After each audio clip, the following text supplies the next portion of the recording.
Atëherë dashur, kam të ftuar sot përmes platformave online zonjën Donika Bakiu, e cila është doktor i shkencave filologjike, gjuhë dhe letërsi shqipe, për të biseduar mbi datën e nesërme 24 janarin, e cila shënon ditën ndërkombëtare të arsimit. Përshëndetje dashur, shumë kënaqësi të kemë në emision. Përshëndetje Artemisa, më shëndet dhe kënaqësi sot jem në të përshenjë në programin tuaj. Faleminderit për mundësinë. Atëherë Donika, 24 janari, dita ndërkombëtare e arsimit. Kur flasim, kur diskutojmë mbi arsimin, për çfarë po diskutojmë realisht sot? Në çfarë si ka ndryshuar, le të themi, nga këto shkolla formale me të cilat jemi mësuar, si e shohim gjendjen sot? Të drejtën, arsimi nga koha ime, domethënë si ndërse qoftë ato më përpara, ne tani shohim një arsim më shumë lidhur me teknologjinë. Më tepër është lidhur me teknologjinë, por arsimin e shohim si një të ardhme, si një të tashme dhe gjithçka tjetër, sepse pa një arsim siç duhet ne nuk kemi një popull apo një rini apo një të ardhme siç duhet. Gjithçka fillon nga arsimi. Gjithçka nis apo ajo që ne si arsimohemi, si arsimojmë gjeneratat e reja, çfarë do arrim, gjithçka varet nga arsimi. Dhe them të drejtën, dita botërore e arsimit, ne sot do shohim dhe nga vendet e tjera, si do kremtohet, çfarë do të bëhet, dhe themi të drejtën, kemi një informacioni veriut, nuk janë kushtet për një arsim siç e kemi të lidhur sot shumë me teknologjinë. Le themi ku ngelim pas më tepër? Të them të drejtën, ne nuk i kemi shkollat bashkëkohore ende. Shkollat tona, ne kemi ende shkollat, marrim gjithë vendin, jo vetëm Teto, Vëngoll, Varin, Shkupin, gjithë vendin. Shkollat tona akoma janë me kushte jo bashkëkohore, dhe me thëmë për të qenë gjithë kjo teknologji që jemi deri sot. Akoma mësojmë në banka të thjeshta, akoma nxënësit tonë nuk kanë laptopa, akoma kemi edhe shkollat ku ka shkumës. Nuk ka si më për që duhet të ketë marker apo drasa online që janë më tepër, që i kanë mësuesit në vende tjera të botës.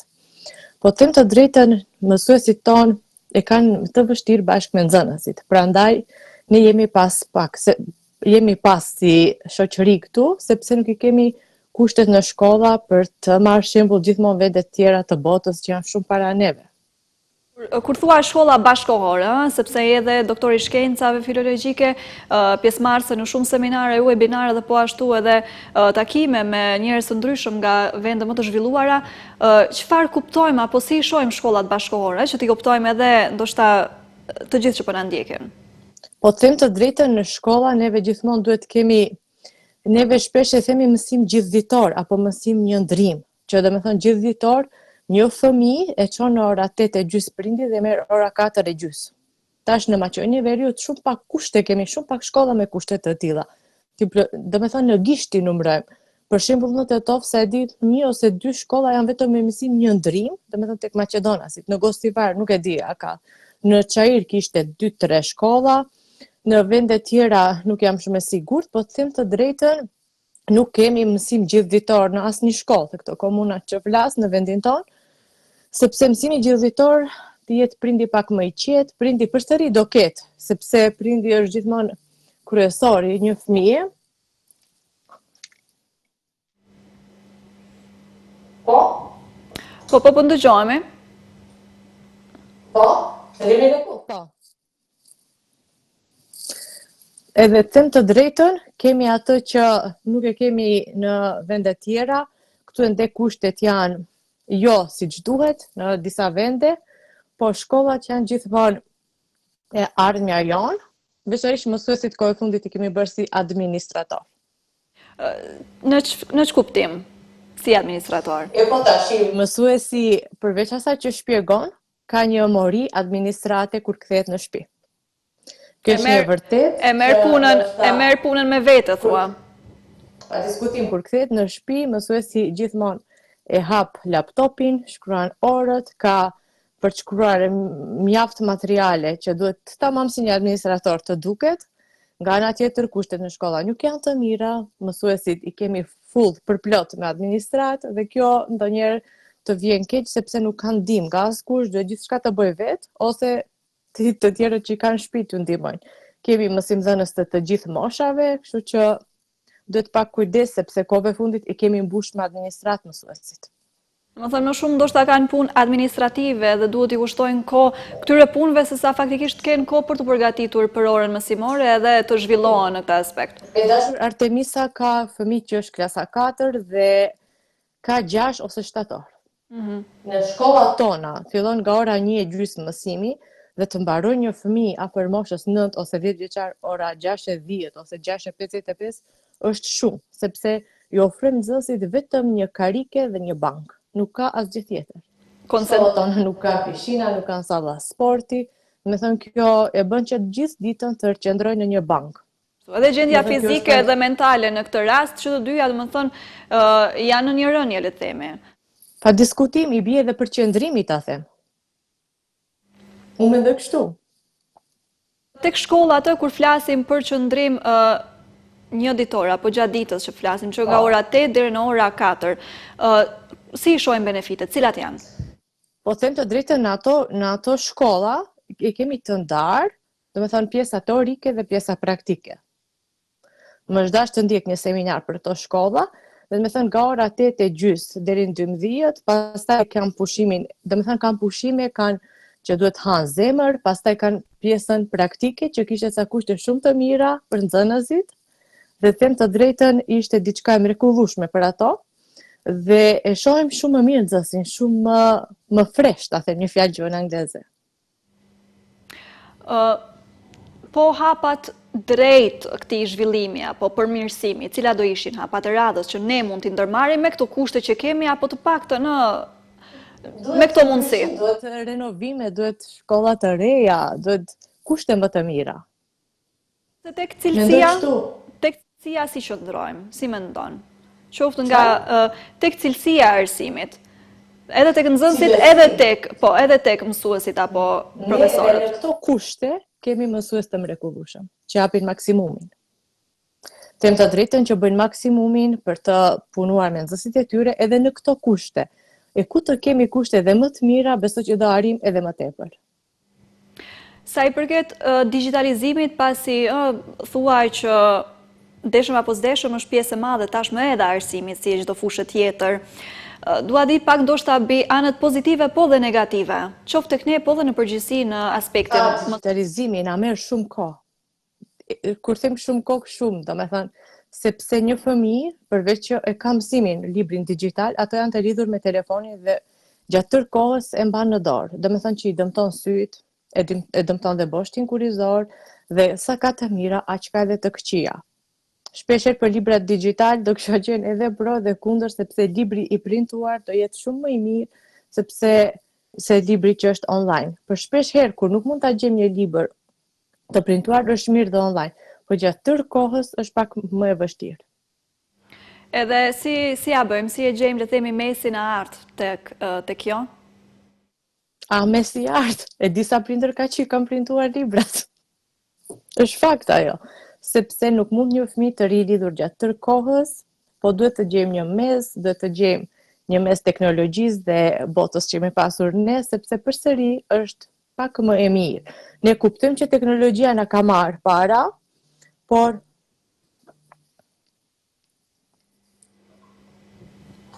na ka marrë teknologjia para, por përsëri neve ja dalim. Kalojmë pak tek gjuha, me qenë se edhe është vetë fusha jote. E themi, mund ta quajmë themeli i arsimit? Po, pa diskutim. Vëdishëm jemi ne, apo dhe nxënësit, ose në përgjithësi, kur jemi tek arsimi, sa jemi të vëdishëm për këtë rol që ka gjuha? Ne jemi pak të vetëdijshëm, jo shumë, jo sa që duhet të jemi të vetëdijshëm, por shpesh herë gjërat i kuptojmë me vonesë. Mendoj kështu. Pse e thua këtë? Ku e shohim ndoshta këtë ngecje apo këtë jo kënaqësi të mjaftueshme me? Shpesh herë gjërat i pranojmë para se ta lexojmë një gjë, para se ta studiojmë. Do të thënë më para, sepse çdo gjë duhet shihet, më pas pranohet. Mendoj kështu tash, mund të jem edhe gabim. Se të pranosh një gjë, të pranosh një projekt, një gjë fare pa e parë, është e vështirë dhe shpesh herë kemi ngecje aty. Ndikon mënyra se si flasim, se si shkruajmë, edhe në mënyrën se si mendojmë? Pa diskutim si flasim, si shkruajmë, e këtu të drejtshkrimin preke pak sepse bëjmë gabime drejtshkrimore. Është një fakt. Dhe më thënë, i kemi të theksuara. Jam pa diskutim, është diçka që nuk shkon, por ne i shohim çdo ditë gabime drejtshkrimore, dhe të them të drejtën nuk është rregull. Ato i shohim çdo ditë, në institucione, në libra shkollor, dhe kudo tjetër. Në libra shkollor kemi gabime të shumta drejtshkrimore, madje kam pas një punim shkencor për to, dhe ishte vërtet diçka që nuk dua të thjesht kur e kujtoj, domethënë në atë libër ka emër recenzenti, ka emër lektori dhe ka emër redaktori. Dhe habitet ndonjëherë si mund të kaloj një libër në duart e tyre dhe të botohet në gabime drejtshkrimore. Që sipas teje gabimi apo problemi ka qenë ku? Ose ku mund të jetë në këto raste? Problemi shpesh herë tash është korrigjuar siç duhet, po ndonjëherë themi gabim teknik. Shpesh herë themi këtë, do të thënë që është gabim teknik. Po përsëri neve dhe para botimit duhet të shohim edhe një herë me shumë kujdes. Mendoj kështu. Tash ndonjëherë nëse është nevoja duhet të shkojmë dhe te shtypshkronja që të qëndrojmë me ato aty derisa të shtypin, sepse ndonjëherë dalin shkronjat e ngjitura. Më ka pas rast mua kur e kam dërguar në shtypshkronjë një punim, një libër, dhe them të drejtën më ka dalë me atje dilte e ngjitur. Dhe më dash qëndroj 6 shtator aty për ta rregulluar komplet, të mos shkoj në shtyp në atë gjendje. Domethënë një punë shtesë edhe për juve vetë si autore. Edhe për ne si studiues, domethënë duhet të qëndrojmë më gjatë sepse ndonjëherë edhe neve kohë nuk kemi, por në atë periudhë kam qëndruar në mbajmën të mirë bashkë në shtëpinë botuese, në të shtypshkronjve, shtëpi botuese që njihet në qytetin tim, sepse nuk ishte faja asaj që shkronjat i dilnin ngjitur. Kurse në laptopin tim dilte çdo gjë në rregull dhe kam qëndruar me atë derisa kemi bërë siç duhet këtë punë. Përmend drejtshkrimin, problemet të theksuara që besoj shumë prej nesh i vrejmë në libra, në shkollë, të mos flasim pastaj si hallke fundit në rrjetet sociale. Të fillon nga shkollë, nga librat, gjë që nuk është në rregull të kalojnë librat me gabime drejtshkrimore, por kjo nuk është vetëm me gjuhën shqipe këto gabime, i kemi edhe në gjuhën maqedonase. Të tregon një kolege ime e punës që është lektore në gjuhën maqedonase.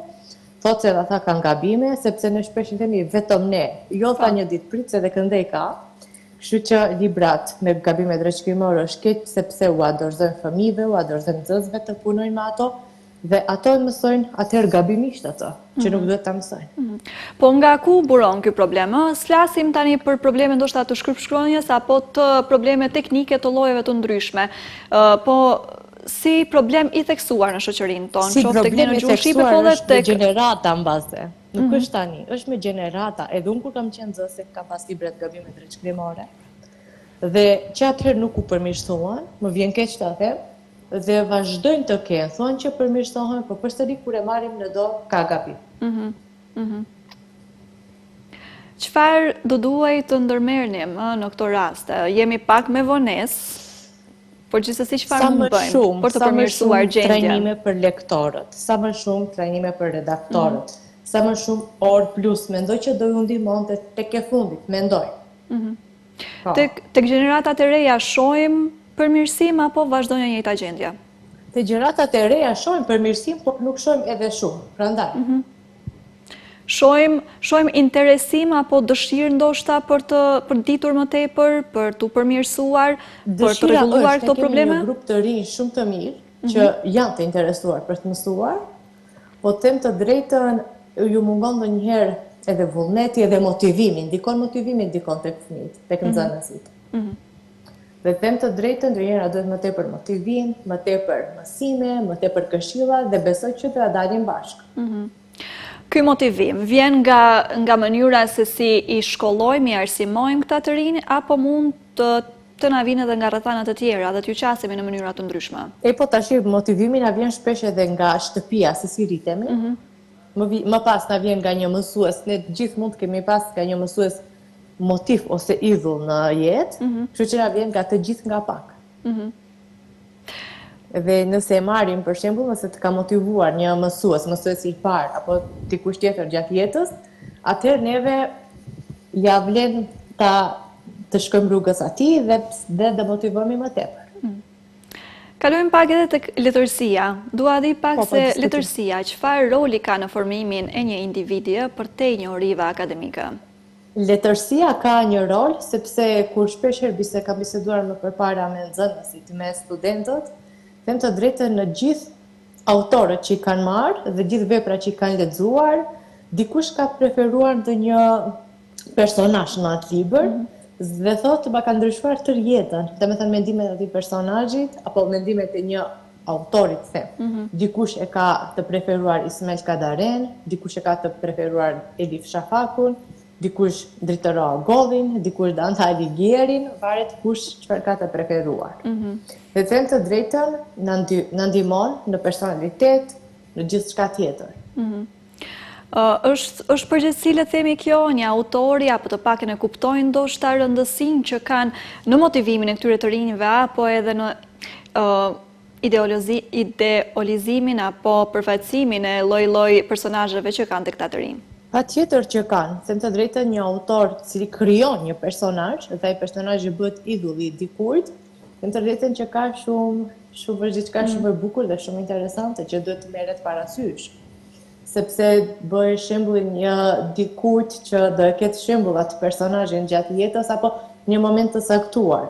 Ka pas rasti para disa vitesh kur kemi lexuar një libër me shoqet e një klubi të librit dhe gjatë tërë kohës kemi marrë me një personazh, se të ishim në vendin atij nuk do vepronim si ai. Domethënë hynëm aq thellë, aq në thep, aq thellë sa që domethënë u bëm dhe personazhi i librit. Ashtu.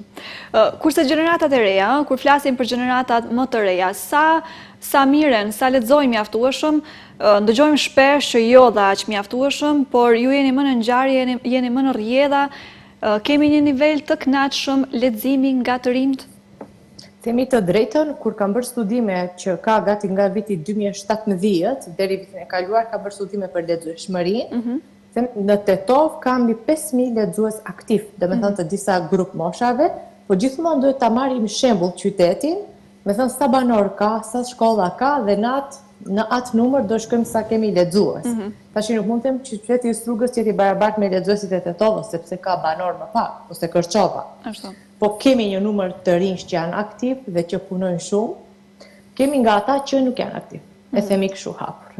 Nuk ju pëlqen të lexojnë dhe kemi nga ata që kudo marrin lëvdata, kudo marrin mirënjohje dhe që janë shumë të mirë. Po çfarë mund bëhet më tepër në këtë drejtim? Mund t'i nxisim ndoshta edhe këta lexues jo aktiv të jenë më afër librave, të ndjejnë ndoshta një ndjenjë, një nevojë për të lexuar apo një kënaqësi, mund të formojmë më tepër klube leximi apo krijojmë mënyra të reja të veçanta për t'i tërhequr. Klube leximi shpeshherë kam thënë, or sa më shumë letrare, sa më shumë ftesa, po beso se ndonjëherë edhe në ftesa po nuk vin. Them të drejtën.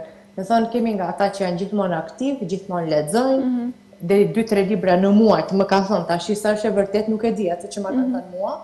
Dhe kemi nga ata që për një vit nuk lexojnë asnjë libër. Kemi mjaftueshëm aktivitete letrare në shkolla? Po, në aktivitete letrare kemi në shkolla, kemi edhe në bibliotekën e qytetit, në çdo bibliotekë qyteteve ka aktivitete, kemi kudo, po gjithmonë vinë ata nxënës që lexojnë. Domethënë vazhdojnë pak a shumë i njëjti avaz apo njëjta gjendje edhe me gjeneratat të reja. Domethënë njëjta gjendje, vetëm se ndonjëherë unë zakonisht i njoh ato të ri që gjithmonë lexojnë dhe i kam miq edhe pse jam shumë e madhe në moshë, po them të drejtën kemi nga ata që nuk ju pëlqen të lexojnë. Dua di pak nga këndvështrimi juaj akademik se cilat do thoja janë boshllëqet më të mëdha tek ne në sistemin arsimor sot. Boshllëqe, ne kemi sfida, boshllëqe dhe gjithçka tjetër. Boshllëqe, nuk di ka t'ja filloj tash se do ngelimi këtu në program. Ne kemi boshllëqe shumë, nuk janë të tashme, janë më shumë se ndoshta 25 vite mbase, siç e mbaj mend, vet apo më tepër të tjerë. Kemi sfida të mësimdhënies të nxënësve sot. Boshllëqet mund t'i përmirësojmë duke punuar të gjithë nga pak, edhe pse janë të shumta. Po gjithçka të japim nga një dorë të gjithë, besoj se do arrijmë. Mendon se besoj shumë në të. mendon se do ishte pak më thjesht për të dy palët qoftë për mësuesit, po edhe për nxënësit, nëse do fokusoheshim pak më tepër në anën praktike të gjërave, jo vetëm në teori. Po, pikërisht, në vendin tonë kemi problem se gjithçka është teorike Artemisa. Nuk kemi praktik është shumë pak. Kështu që nuk mund të bëhet një studiues i mirë apo një nxënës perfekt vetëm me teori, sepse praktika të mëson. Ne gjithë e mbajmë mend praktikën që kemi bërë si mësimdhënës apo si mjek dikush. Tash gjithçka nuk shkon vetëm teori, na duket patjetër praktik. Praktika është gjithçka, domethënë që të mëson shumë më tepër. Teoria është normal që do studiosh, do lexosh, por praktika të bën atë profesionistin e vërtet. Ashtu, besoj gjithçka do ishte edhe më tërheqëse, për nxënësit e pavarësisht moshës. Më tërheqëse, më kolegiale, më e afërt, besoj të praktika e bën. I përgatisim mjaftueshëm le të themi nxënësit në përgjithësi, jo vetëm për provime, po për jetë, për rrethana të ndryshme, për sfera të ndryshme të jetës, jo vetëm le të themi për ta kaluar klasën. Po ndonjëherë nuk është vetëm ajo për ta kaluar klasën, sepse vin klasa tjetër, nxënësit duhet të përgatiten për jetë, të kapen për jetën, për degët, për rënjët, sepse një ditë do jemi vetëm, nuk do kemi as familje, do me thënë familjen do e kemi, por nuk do jenë me ne për të kapur për jetën, kështu që një të ri duhet ta përgatisin, ne shpesh përgatitemi sot për sot. Domethënë nuk e mendojmë të nesërmen apo një vit pas, po duhet të fillojmë dhe besoj që do të kemi filluar të tjerët të përgatitin breza për të rinj, për të kapur për jetën dhe për një rënjë më të shëndosh. Më thëmë po thua, po mundohemi në këtë aspekt më tepër, qëndrojmë më mirë se sa që ishim. Pa diskutim që të ndrojmë më mirë se që ishim, po duhet ende punë, duhet shumë punë, mendoj që duhet shumë punë. Çfarë duhet, sipas mendimit tuaj gjithmonë, çfarë duhet le të ndrojmë apo të ndryshojmë urgjent, le të themi, në mënyrën se si i qasemi arsimit sot? Arsimit sot, arsimi një mësues nuk është një robot, është një njeri, ose një nxënës nuk është një robot. Varet shpjegimi, varet qasja, varet metoda dhe varet çdo gjë. Do ta kuptojmë që dallon mësuesi, dallon nxënësi, nuk është një robot që ta çojmë atë shumë të ngarkuar, sepse shpeshherë mbi ngarkesa nuk të çon në sukses. Por gjithsesi, besoj kjo është një problem zinxhiror, nuk qëndron vetëm tek mësuesi apo tek vetë nxënësi, po është komplet një efekt i komplet sistemit arsimor. Po. Dhe duhet pastaj fillojmë tek secili nxënës ka personalitetin e tij edhe mënyrën se si kupton gjërat më mirë dhe çfarë i shkon më tepër. Ka personalitetin e tij, ka bindjen e tij, nuk janë të gjithë të njëjtë, sicili është vetvetja. Dhe mësuesit shpeshherë e kupton, shpeshherë kam thënë mësuesit janë më shumë se psikologu. Sepse një mësues me 30 nxënës në klasë e kupton secilin, dhe kjo është vërtet për një bravo të madhe për mësuesit tanë, sepse të marrësh dhe ta kuptosh çdo fëmijë që ke, sepse prindërit mësuesit i besojnë gjën më të shtrenjtë, më të shenjtë që kanë ata, dhe them të drejtën një mësues i kupton ato të gjithë, domethënë si ndjet një fëmijë, çfarë ndjen, pse në filan landën nuk është i mirë, domethënë gjithë këto një mësues i kupton dhe kjo shpeshherë po më habit si fakt, sepse profesionet tjera nuk e kuptojnë siç kupton një mësues. Domethënë çdo gjë fillon nga mësuesia.